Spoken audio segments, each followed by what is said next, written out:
Morning everyone, it's Saturday, it's 6:30 a.m. bright and early, nice, clear, crisp, cool morning. Fall is starting to set in here in central New York. The leaves are changing. This is my favorite time of the year. I love this time of the year. Today we got to put up a bunch of lateral line behind me. You can see it back there. I didn't video it last week, but we got 5 more sub mains up, so we got to start doing lateral lines into those. Today's going to be lateral line 101.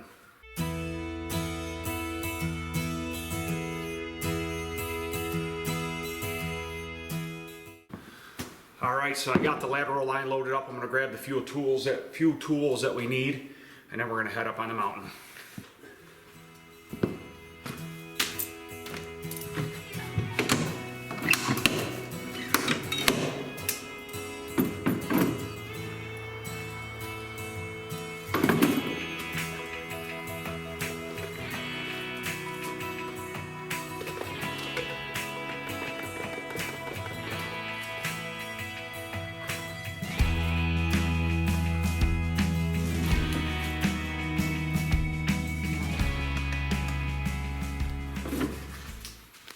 Okay, so we're up here in the woods now. We're going to start running some lateral lines. So I think in one of the other videos we kind of showed us doing this, but I didn't really explain the importance of how to run these.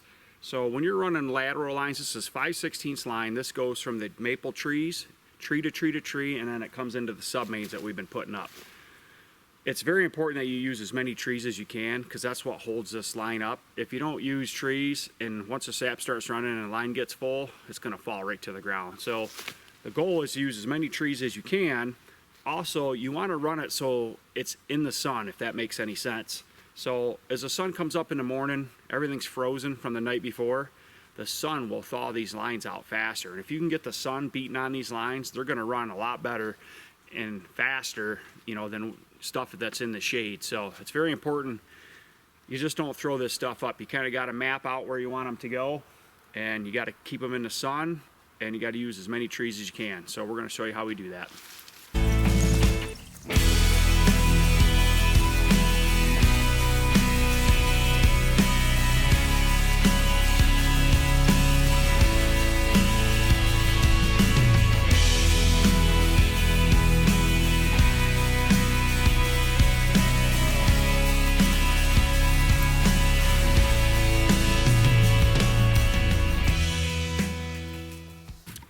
Alright, so we got one up. I'll show you the path it's on, and then we're going to make the connection at the end ring, and I'll show you how we do that and how we pull it tight coming back down to the sub main.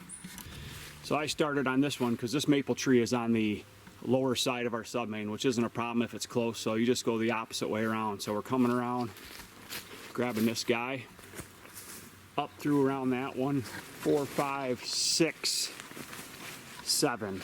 Actually got 7 on this one, which is fine.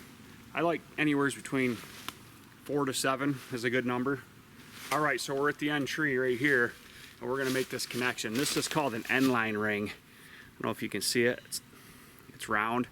They make a couple different styles of these. They make a hook where you can undo the line. Some guys like those. I like these. These actually hold a little bit better in my opinion. So we'll fish this through here like this, and then we'll wrap this around the tree and back to this barbed end, and then it can't come off. Then you pull it tight against the tree, and then you work that tension all the way back down to the sub main.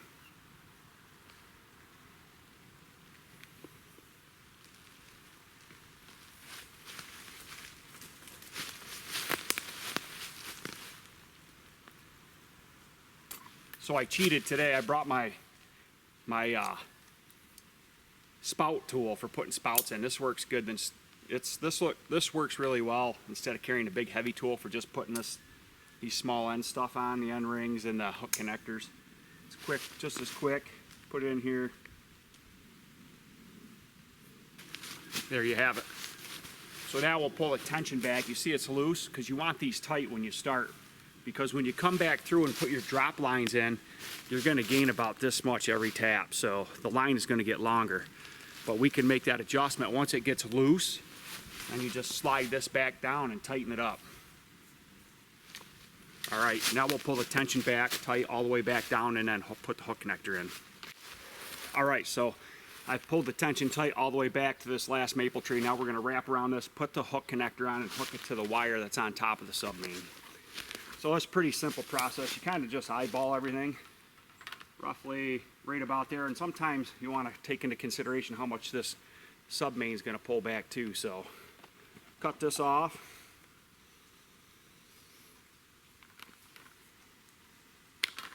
Now we'll grab a hook connector. You'll see in maple there's never enough hands for the job. So here's the hook connector right here. I don't know if you can see it. There's a little hook on it. We're gonna put this in this 5/16 pipe and then hook it on the sub main. There you have it. Pull it tight again. Pull it around.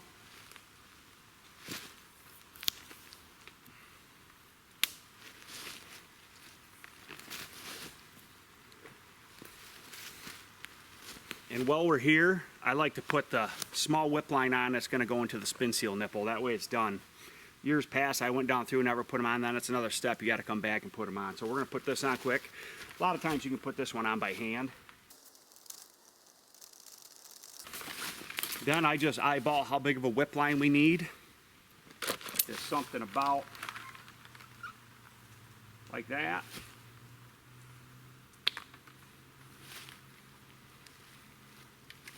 So there you have it. That's one down. Oh, there's probably 20, 40, 60, 80, 100 more to go. We won't get these all done today. We'd be lucky if we get 2 of these done. So we're getting close.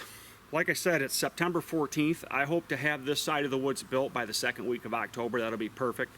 That'll give me a little more time to, we have to go over to the other woods. We got some wind damage over there. There's a wet dry that's on the ground. We got to fix that.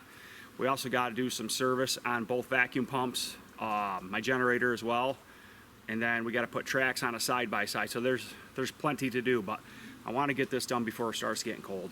So we're popping these laterals right off. I think this is number 7. We're right here on the side bank of this ledge here. It's a real nice spot right here. Some super nice maples in here.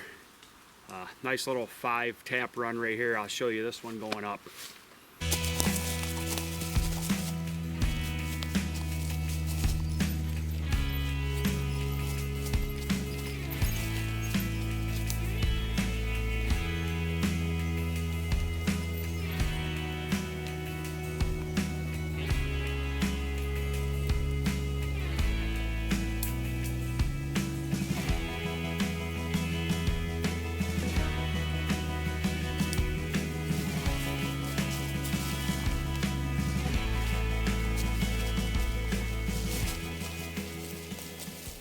Another one down right there.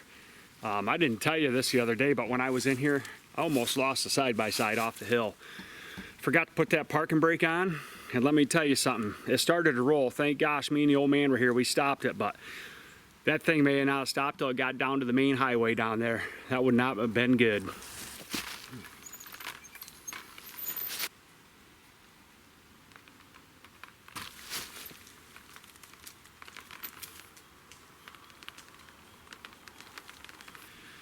Number 7 up and counting.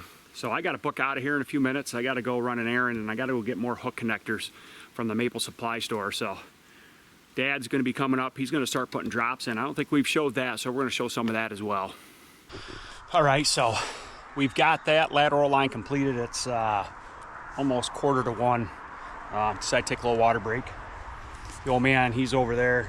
He's putting drops in still. So we've got this line done right here to my right. We're going to work on this one right here beside me. This one's going to be tougher. A lot of berry briars up through there. This side was pretty open. It's kind of nice. So there's some beautiful trees in here. Dad's telling me I should tell our viewers what a maple tree looks like, because a lot of people probably don't have maple trees, which that is a pretty good point. So I'm going to show you what a maple tree roughly looks like. This is a typical maple tree right here.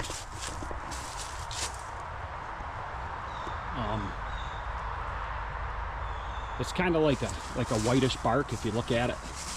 Sometimes they got moss growing on them. This is a maple tree. That one's dead, top's falling off that one. Just want to make sure you don't tap that one. Here's another one right here. They kind of roughly have the same look. The hard maples do. Now I'll show you what an ash tree looks like. Totally different bark. Right there's the ash tree. It's more of like a protruding bark, a little bit rougher. Come with me, I'll show you another ash tree right up here. There's actually 2 of them in here. This one's a pretty good size one. I'm looking for some cherries, but I don't see any cherries right here close by. Here's a good comparison. I can get an ash tree and a maple tree in the same shot. Ash tree. Plus they have different type of leaves too, you know. They have like a rounded leaf. And here's the maple. And you can see the maple leaves on this one. Get right out here on the end of it. If you can see them, it's kind of hard. But yeah, so that's the difference between an ash and a maple. And there's a couple different types of maples as well. Like we have soft maple and hard maple in here. That's pretty much it. That's what we tap. We tap both. The soft maple is probably a little less sweeter than a hard maple. But yeah, you get the point. If I come across some cherries, I'll show you some cherries, but there's no cherry trees down in here. We have some beech. There's a beech over there. Majority here where we live, hard maple, soft maple, cherry, ash, so on. Are you making out?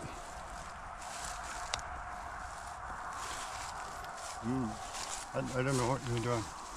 You mean? On that one. Sweating again. Take soda break. Almost done. What do you mean almost done? I have more black ones. Well, you have to go back and get more. How long you want to work? I gotta leave it too. You work as long as you want. Give me something to do next one. That's the perks of being the owner. You work all the time. Hired hand, they take breaks.